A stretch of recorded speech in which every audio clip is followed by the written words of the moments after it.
Again, I'd like to welcome you to the Unitarian Universalist Fellowship of Ames, whether you are visiting us and joining us from home or from afar, whether you are a longtime member or a visitor today. It is good to see you all. My name is the Reverend Kent McCusick, the minister serving this fellowship. My pronouns are he and him. This is our service today. It is called Beyond Denial.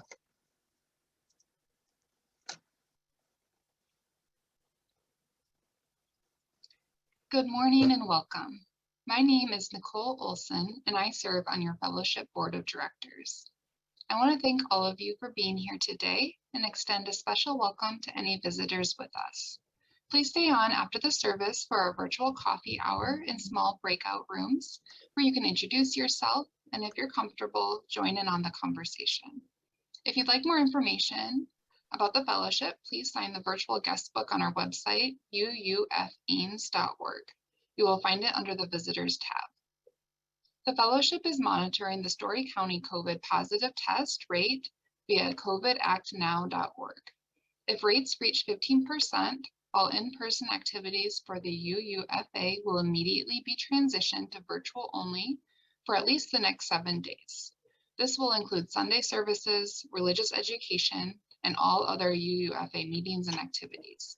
Determination will be made every Wednesday at noon and shared on the UUFA website and via the Friday weekly email. As you likely know, the positive test rate is above 15% this week. We are thankful that you have chosen to join us from your homes, and we look forward to the time when we can gather in person again. When that's possible, streaming services will continue to be offered. For now, please remember to check for virtual gatherings at uufames.org. We greatly appreciate all of you for continuing to do your part in keeping this community healthy and safe by wearing masks, social distancing, being vaccinated, and getting boosters when appropriate. While it's hard to remain apart for so long, we continue our commitment to provide a safe environment for all who call our fellowship home. So, on behalf of this caring, nurturing congregation, I welcome each and every one of you to this sacred space. Here we invite you into an experience of transformation, hope, renewal, and connection, which may inspire you to understand life in new ways. Thank you for joining us today. Thank you, Nicole. Each week we begin our service with the ringing of our chime 3 times. Once to wake the chime, once to open our minds, and once to open our hearts.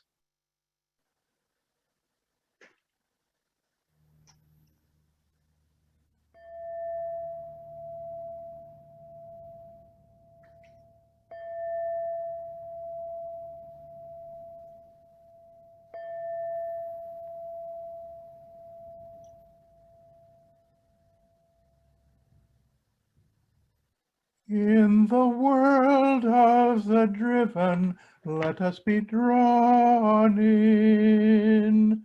Let your love be a given, let us be drawn in. To imagine, to dream, to create, to redeem, for the sake of the living, let us be drawn in. Our chalice lighting this morning is by the Reverend Dr. David Breeden. We gather into this circle. We gather into this circle of care to dream, to envision, to embody and achieve the compassion we dream, the justice we envision, the dignity of each in an ever-growing circle of love and justice.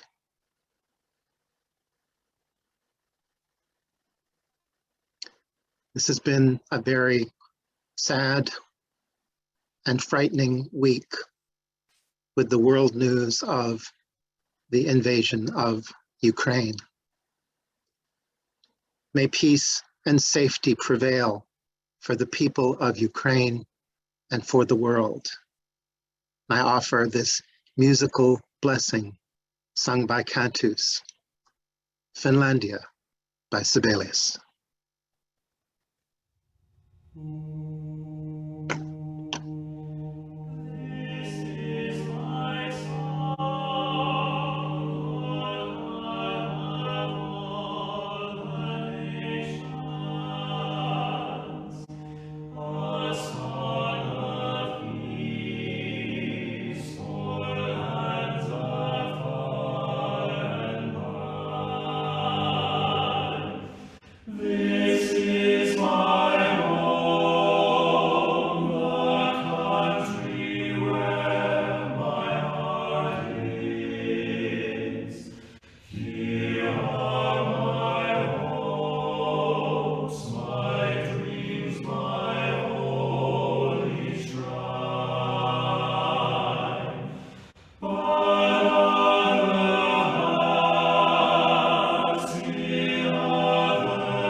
The Reverend Jen Grayson has written this beautiful prayer for Ukraine, which with her permission, I share with you. Spirit of life and love, our hearts are aching as we watch fear and terror being inflicted on Ukraine. We pray from afar, seeing people flee in fear, praying in the streets, gripped by an uncertainty that echoes in our hearts. We have known uncertainty and fear these last 2 years, and while we are aware it is nothing like war, we are reminded of our tie to the humanity of those we have never known. We pray for the parents trying to protect their children. We ache for the children as forces outside their control shatter their world. We ache for those doing what they can to flee the movements of nations. And we pray for those who cannot flee. May the world not turn its face away from this pain, even in those moments when we as individuals must rest our spirits. May our thoughts and prayers become actions that end war and the threat of war forever. Amen, and blessed be. I have been in communication with Loyos and Tundi and our partner church, as Romania is on the border of Ukraine. And this is, I sent our prayers and love for their safety as they witness this close hand. Loyos writes back, We are very worried about the war. Ukraine is very close to us. As Romania is a member of NATO, many weapons and soldiers are installed in different parts of the country. Momentarily, we are not involved, but we are afraid we could be in every moment, or anything can happen. For now, we are well from this point of view. Thank you for your prayers. We also pray for those who are involved in war and pain.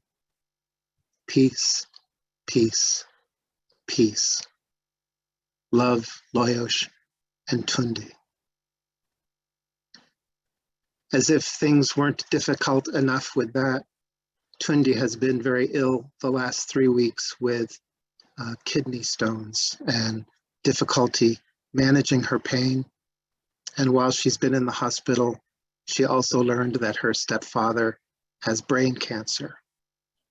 So please hold Loyos and Tundi in your hearts, as well as our partner church and all of the people of Romania and Ukraine and surrounding countries.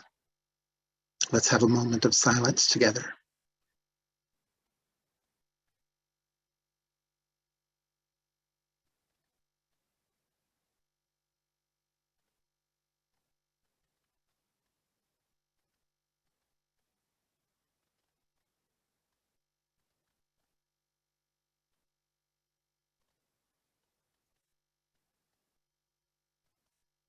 Our opening song this morning seemed appropriate to hear and sing together, Our World is One World, as sung by Leah.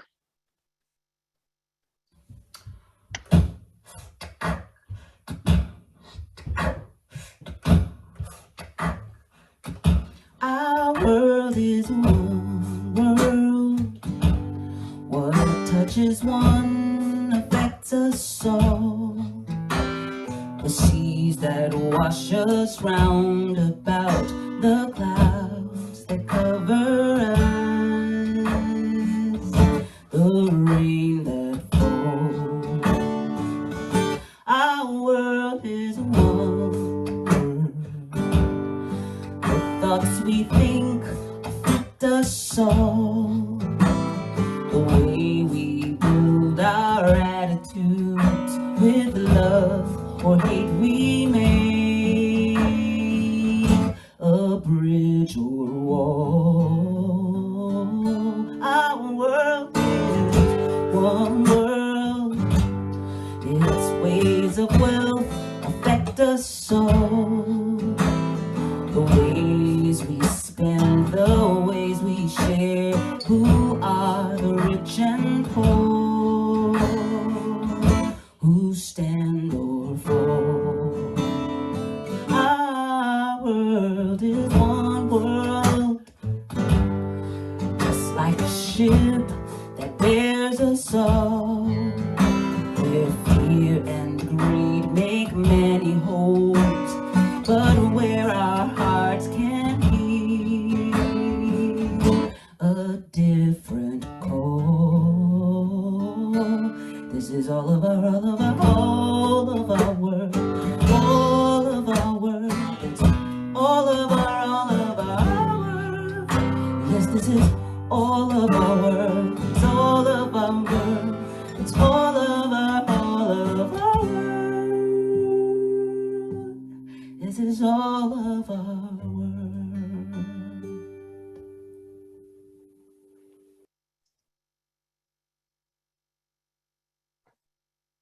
Thank you, Leah.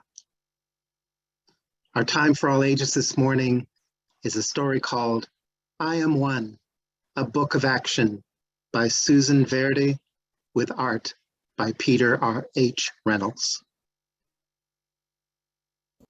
How do I make a difference?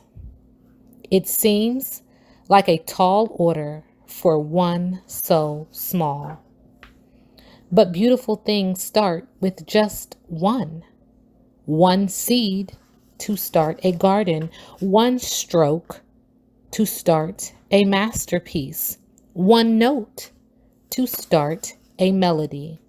One step to start a journey. One brick to start breaking down walls. And I can speak one gentle word to start a conversation. I can use my one soft voice to start a friendship. I can perform one act of kindness to start a connection. I can share one tender hug to start caring. I can light one candle to start leading the way.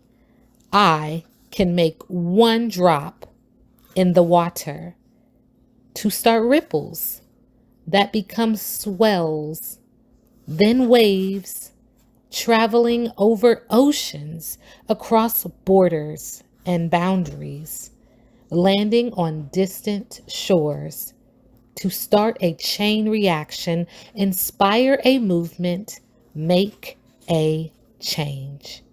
I am one and I can take action. We are each one and we can take action one by one. We can make a difference because one is all it takes to start something beautiful.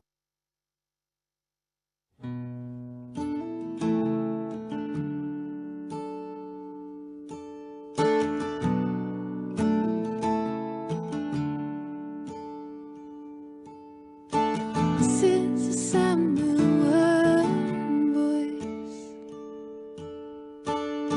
one spirit, one voice. The sound of one makes a choice. This is the sound of one voice. This is the sound of one voice.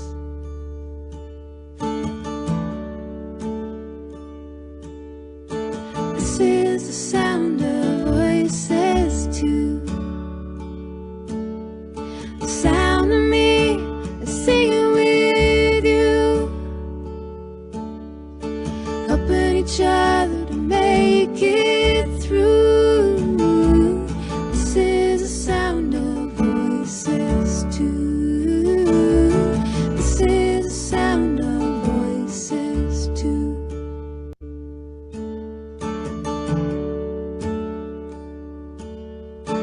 This is the sound of voices three, singing together in harmony, surrendering to the mystery. This is the sound of voices three. This is the sound of voices three.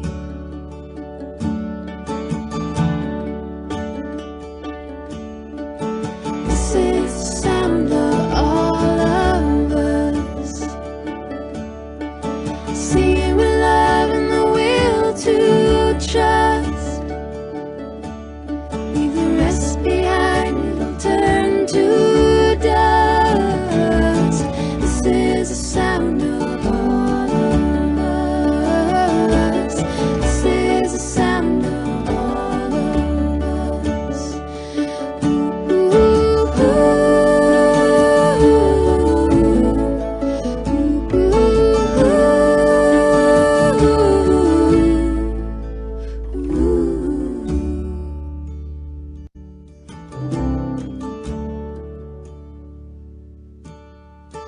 This is the sound of one voice, one people, one voice, a song for every one of us. This is the sound of one voice. This is the sound of one voice.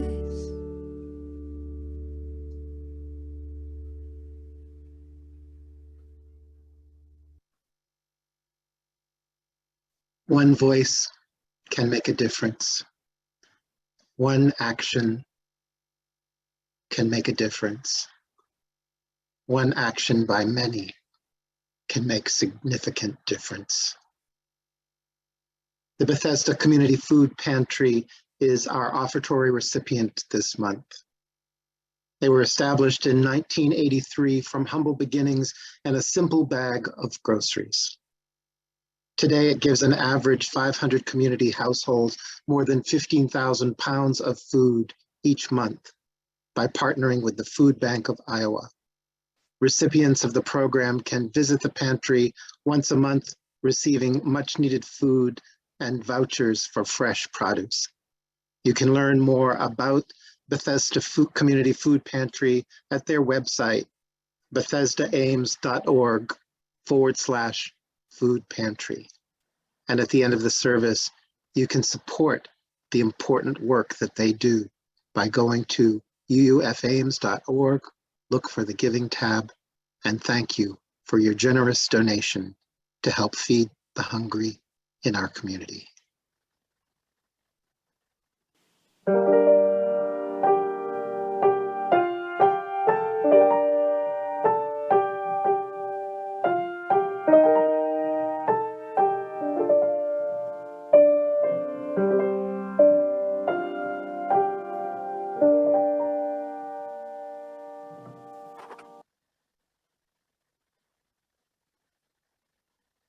This morning, the reading is by Maya Angelou and is called Continue.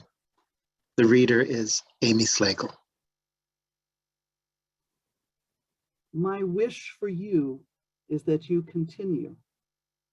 Continue to astonish a mean world with your acts of kindness. Continue to let humor lighten the burden of a tender heart in a society known for cruelty. To let the people hear the grandeur of God in the peals of your laughter. Continue to remind the people that each is as good as the other, that no one is beneath nor above you. Continue. And look with favor upon the lost and the least and the lonely. Continue to put your mantle of protection around the bodies of the young and defenseless. Continue to take the hand of the despised and diseased and walk proudly in the high street. Some might see you and be encouraged to do likewise. Continue to plant a kiss of concern on the cheek of the sick and the aged and infirm, and count that action as natural and to be expected. Continue to let gratitude be the pillow upon which you kneel to say your nightly prayer, and let faith be the bridge you build to overcome evil and welcome good. Continue to ignore no vision which comes to enlarge your range and increase your spirit. Continue to dare to love deeply and risk everything for the good thing. Continue, and by doing so, you and your work will be able to continue eternally.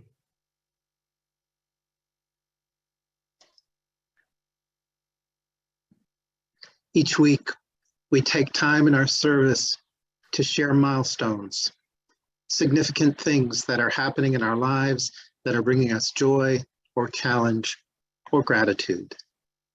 As I open the room to sharing, where we can see all of our faces, I invite you to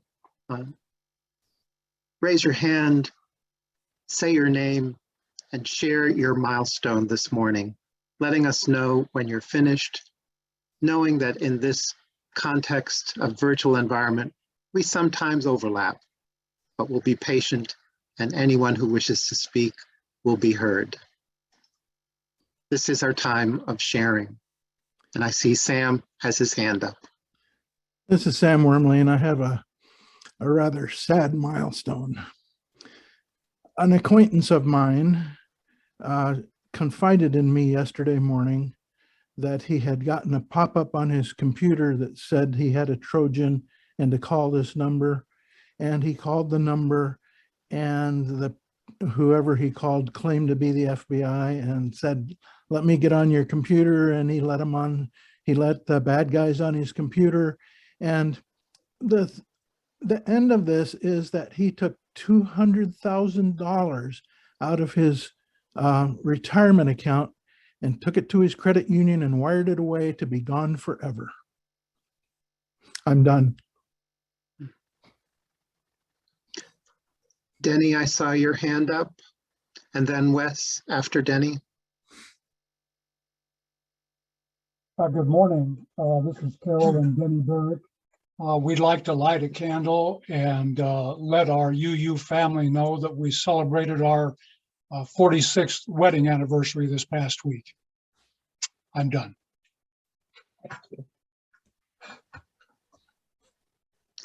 Wes, please unmute yourself, and we would love to hear your milestone. Okay, I'm unmuted. Thank you. Thank you. Every year, I mark March 2nd as a milestone. This year, it's 14 years on that day, 14 years ago, the UUFA welcomed me as a member of its community of like-minded people. I am grateful. And finished.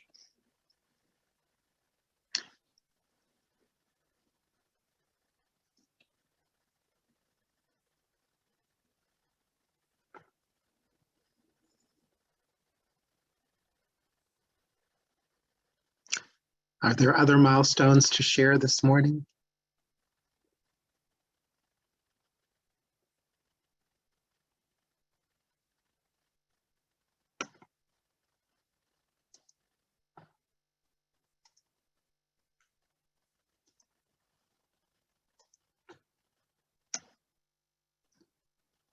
For all those milestones that have been shared, and for those that we hold gently and silently in our hearts, know that this community of love is here for you, supports you, loves you, and there is no need for anyone to ever make this journey alone. What a wonderful and sacred community this is. With that, the last candle is always for those milestones that are held silently. Let's share a moment of silence in honor of all of our milestones today.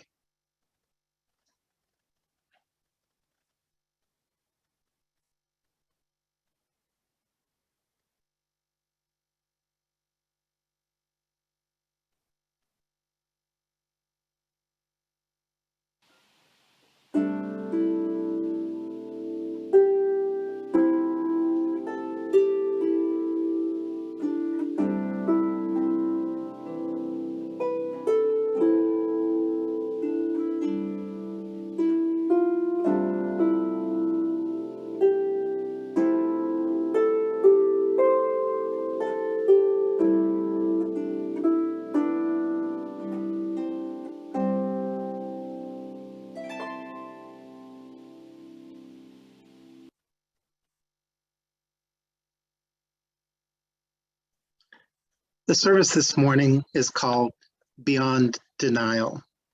It is an invitation to move beyond denial.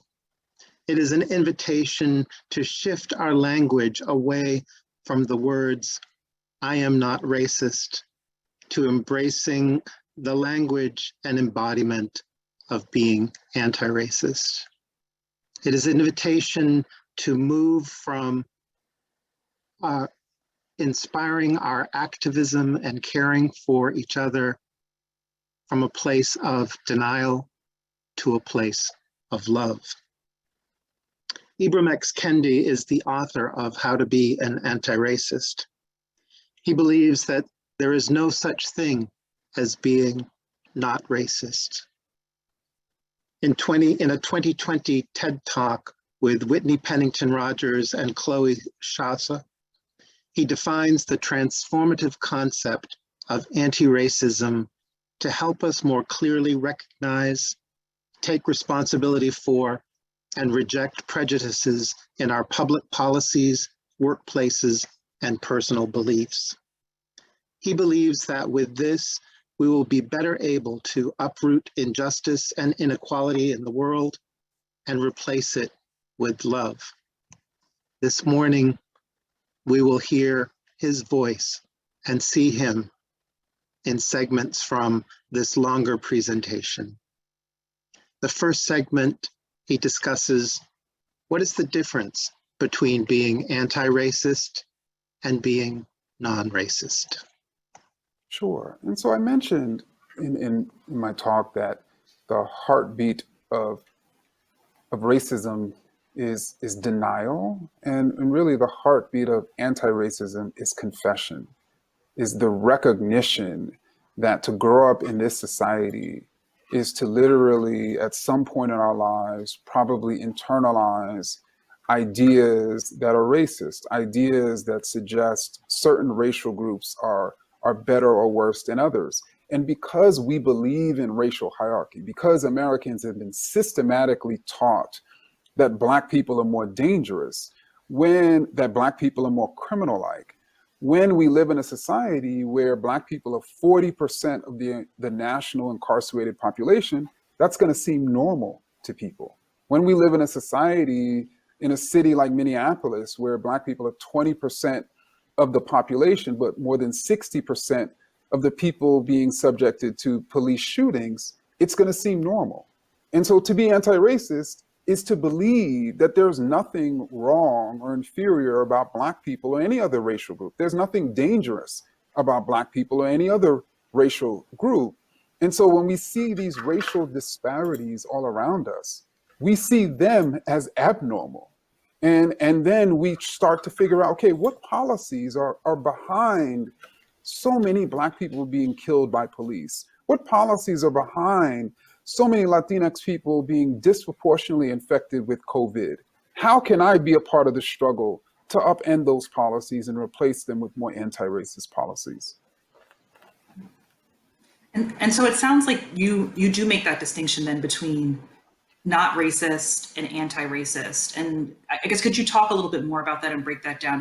What is the difference between the two? In the most simplest way, a not racist is a racist who is in denial.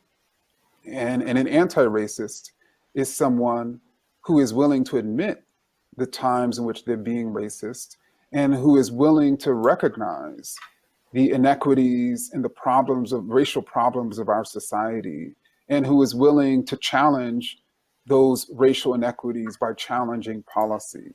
And so I'm saying this because literally slaveholders, slave traders, imagine that their ideas in our terms were not racist. They would say things like Black people are the cursed descendants of Ham and they're cursed forever into enslavement. I'm not racist. This is God's law. They would say things like, based on science, based on ethnology, based on natural history, Black people by nature are predisposed to slavery and servility. This is nature's law. I'm not racist. I'm actually doing what nature said I'm supposed to be doing. And so this construct of being not racist and denying one's racism goes all the way back to the origins of this country. Yeah. And why do you think it has been so hard for some people now to still accept that neutrality is not enough when it comes to racism? I think because it takes a lot of work to be anti-racist. You have to be very vulnerable, right? You have to be willing to admit that you were wrong. You have to be willing to admit that if you have more, if you're white, for instance, and you have more, it may not be because you are more. You have to admit that, yeah, you've worked hard potentially in your life, but you've also had certain advantages which provided you with opportunities that other people did not have. You have to admit those things. And it's very difficult for people to be publicly and even privately self-critical. I think it's also the case of and I should have probably led with this, how people define racist. And so people tend to define racist as like a fixed category, as an identity. This is essential to who a person is. It is someone becomes a racist. And so therefore, and then they also connect a racist with a bad, evil person. They connect a racist with a Ku Klux Klansman or woman. They're like, I'm not in the Ku Klux Klan. I'm not a bad person. And I've done good things in my life. I've done good things to people of color. And so therefore, I can't be racist. I'm not that. That's not my identity. But that's actually not how we should be defining racist. Racist is a descriptive term.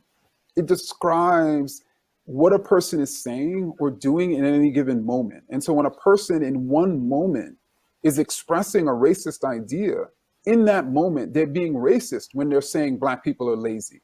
If in the very next moment, they're appreciating the cultures of Native people, they're being anti-racist.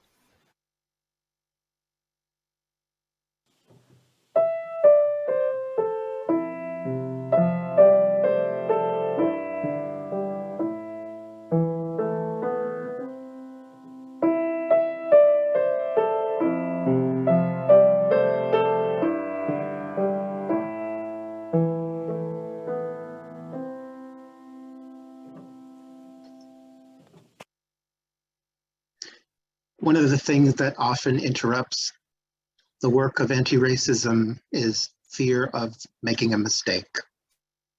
And also accompanying that, since it is an ongoing, lifetime experience, there's exhaustion, and there's also the concept of racism as an addiction.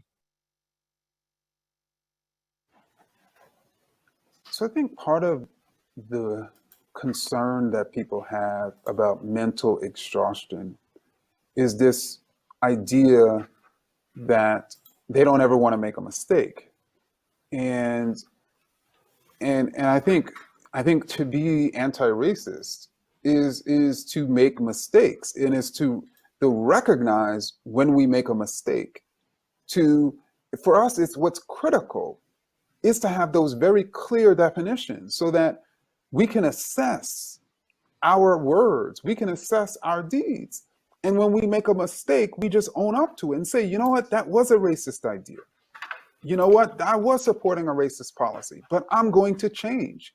The other thing I think is important for us to realize is in many ways, we are addicted.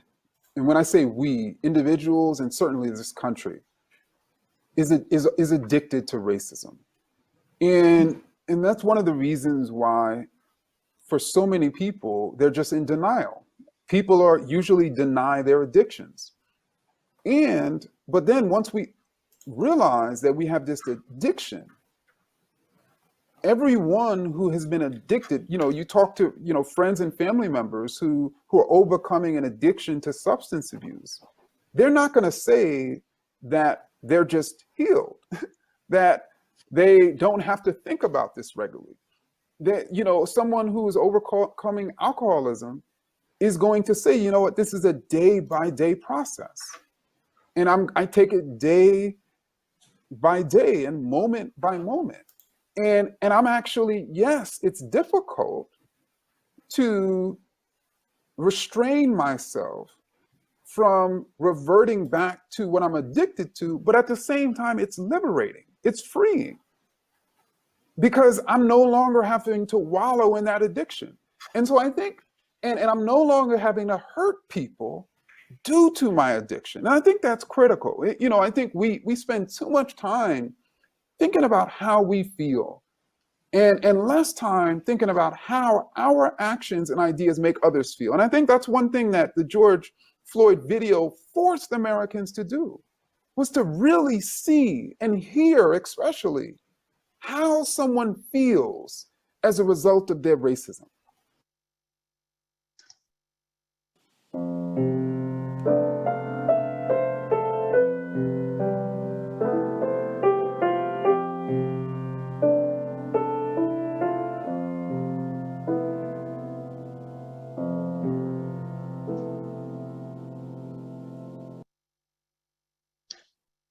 the concept of feelings advocacy addresses the issue of feeling bad. In How to Be an Anti-Racist, in one of the final chapters, this chapter called Failure, I talked about what I call feelings advocacy.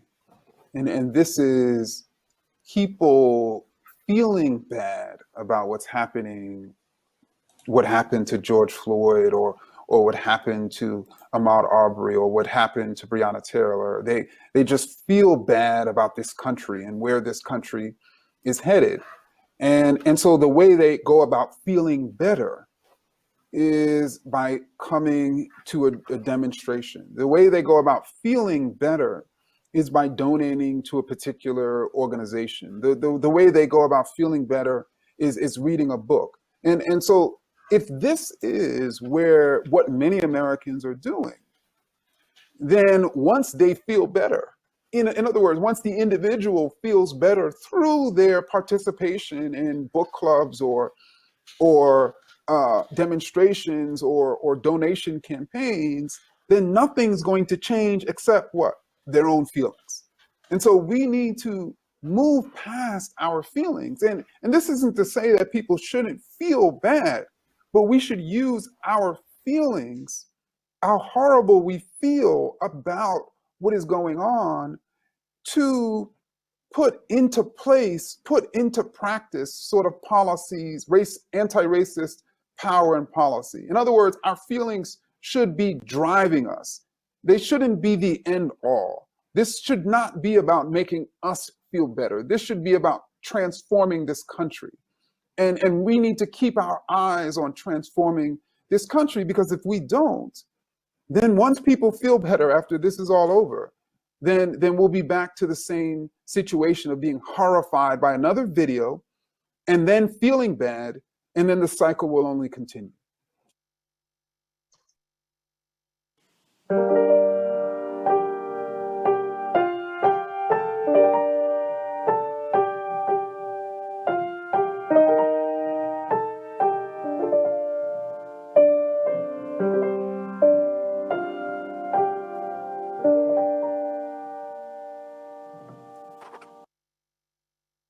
Near the end of this hour-long presentation, the moderators invite Mr. Kendi to comment on a picture of his, at the time, 4-year-old daughter, a caption he wrote under her picture. And this is love as an inspiration for resistance and anti-racist work. So yeah, I posted a picture of my 4-year-old daughter, Imani, and in the caption I wrote, "I love, and because I love, I resist." There have been many theories on what's fueling the growing demonstrations against racism in public and private. Let me offer another one: love. We love. We know the lives of our loved ones, especially our Black loved ones, are endangered under the violence of racism. People ask me all the time, what fuels me? It is the same: love. Love of this little girl, love of all the little and big people who I want to live full lives in the fullness of their humanity, not barred by racist policies, not degraded by racist ideas, not terrorized by racist violence. Let us be anti-racist. Let us defend life. Let us defend our human rights to live and live fully, because we love. And, Chloe, I just wanted to sort of emphasize that, at the heart of being anti-racist is love, is loving one's country, loving one's humanity, loving one's relatives and family and friends, and certainly loving oneself. And I consider love to be a verb. I consider love to be, I'm helping another and even myself to constantly grow into a better form of myself, of themselves, as they've expressed who they want to be. And so to love this country and to love humanity is to push humanity constructively to be a better form of itself. And there's no way we're going to be a better form. There's no way we can build a better humanity while we still have on the shackles of racism.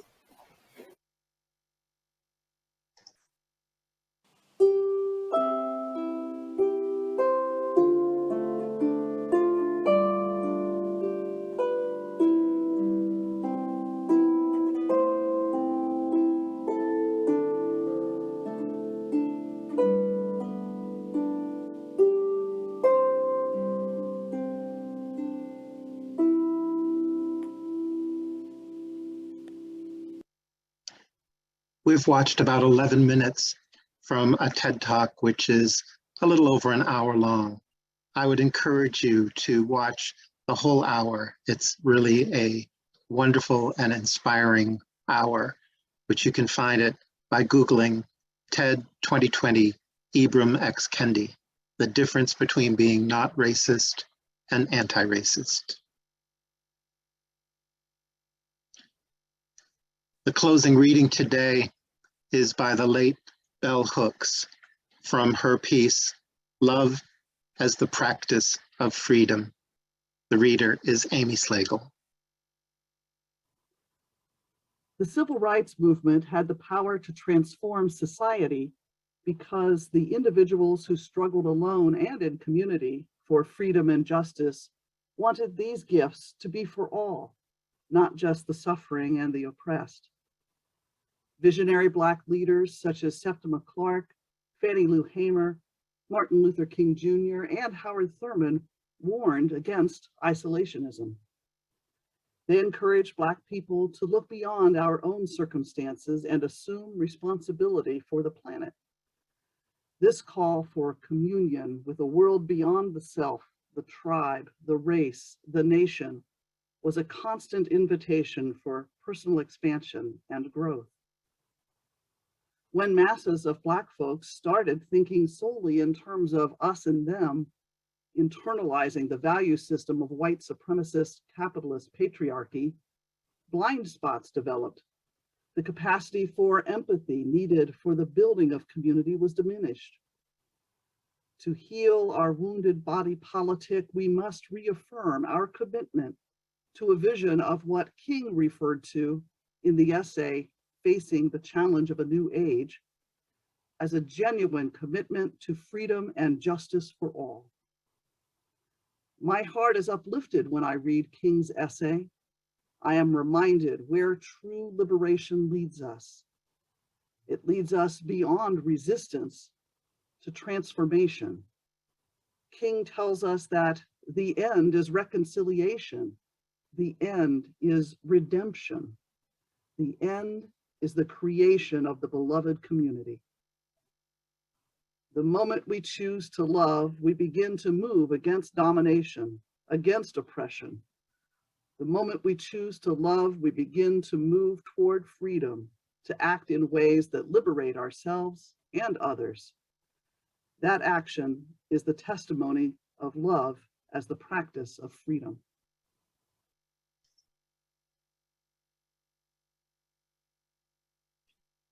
Our closing song today is We Shall Be Known by Mammoose, sung by the Thrive Choir. We shall be known by the company we keep, by the ones who circle around to tend these fires. We shall be known by the ones who sow and reap the seeds to change the life from deep within the earth. It is time now. It is time now that we thrive. It is time we lead ourselves into the well. It is time now, and what a time to be alive. In this great turning we shall learn to lead in love. In this great turning we shall learn to lead in love.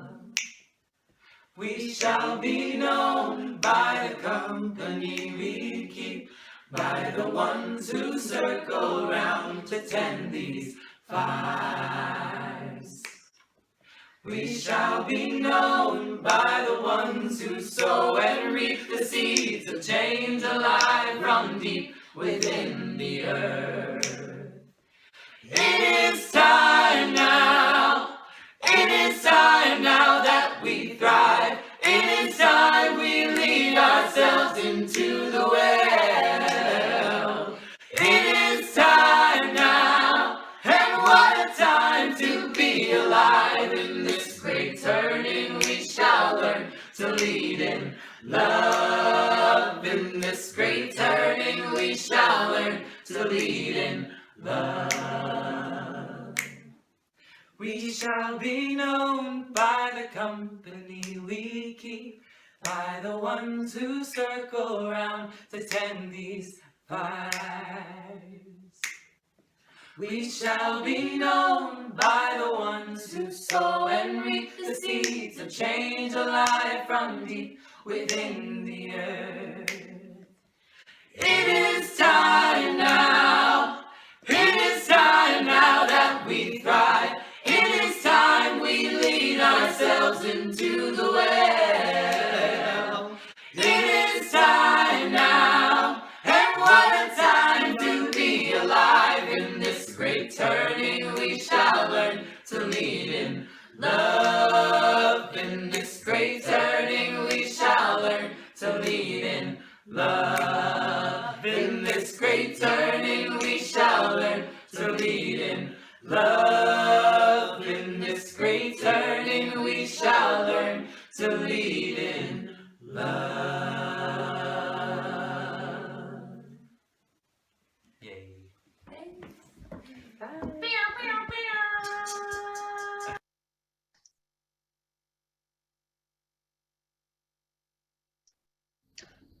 As we extinguish the chalice, I offer words by Reverend Rod Richards. You won't be alone. We'll be side by side with one another, with people yet to come, with partners we have yet to meet, creating ever-widening, perfectly imperfect, precisely imprecise circles and ovals and oblong things of beauty as we practice sacred flexibility, welcoming love and healing pain and demanding justice and saving lives. Go forth and make some new shapes. Thank you for joining us this morning. Thank you for taking an hour out of this beautiful morning to be together in community. Thank you for your generosity in going to uufames.org and look for the Giving tab to support feeding the hungry in our community and other initiatives important to this fellowship, Black Lives Matter and Partner Church. This has been Beyond Denial. Thank you for joining us, and we'll go into breakout rooms for small group conversation and then gather back in a larger group. I look forward to seeing you.